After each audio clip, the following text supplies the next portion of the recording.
Hello mga ka-Farmville. Nandito na naman tayo sa Ramalis Farmville, dito sa Barangay Butbatones, Santa Ignacia, Tarlac, Philippines. I just want to give you an update. The farm, we have meron tayong talong, eggplant, sitaw, kaya lang bansot sila, bansot.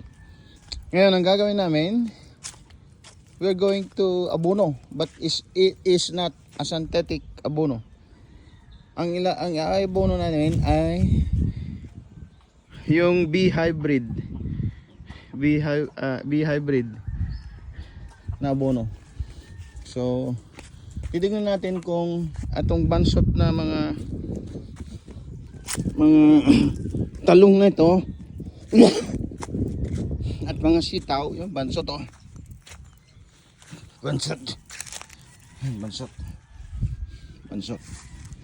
bansot sila. So, abonohan natin. Hindi abono ito, actually this is our organic fertilizer. Since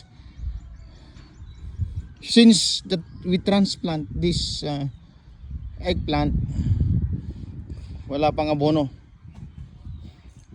Ayan, walang abono since we transplant this.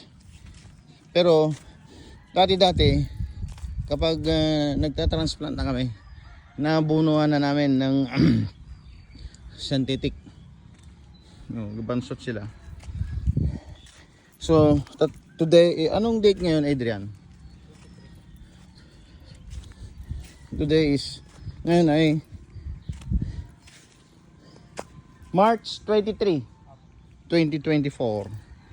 So ito, yan natin na bansot sila. Bansot, may bunga na nga sila pero bansot, yung mga talong. Kahit punuin mo sila ng tubig, bansot pa rin. Yan. Abono, hindi. Lalagyan natin sila ng organic fertilizer na B hybrid. Ito. Nandito siya, yung V hybrid. Buksan mo. Ito, lahat ng mga vegetable ito, lalagyan natin ng V hybrid. Ito, papaya, siling, kalabasa. Ito yung V hybrid na ilalagyan natin. Ayun na. Ito.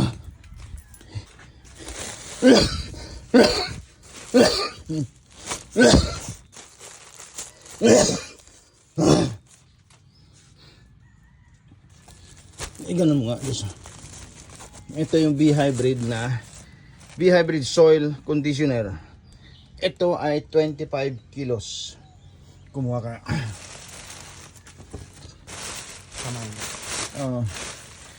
Ito to. Dali mo na ito doon kasi dali mo na ito doon. Ito yung producers spray natin ito mamaya.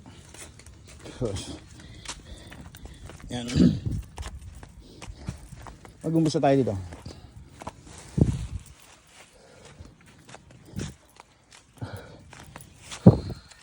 Lagyan natin ng isang puon, isang ligo. Ayan, punuin mo siya. Ilagay mo dito sa round nito at mamaya susukilin natin yan para may halo sa lupa. Yan. Ganyan mo na. Sige. Yan. Lahat yan ganyan. Ang gawin mo, tig-isa. Lahat yan. Ito yung procedure nito. Lahat yan, iikutan mo. Yan. Ito si Adrian Muega, train on the job.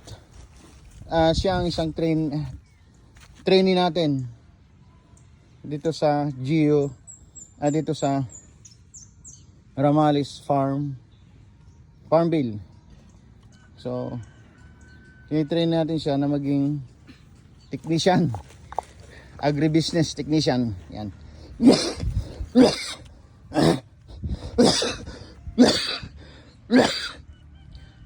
ongoing siya sa TESDA.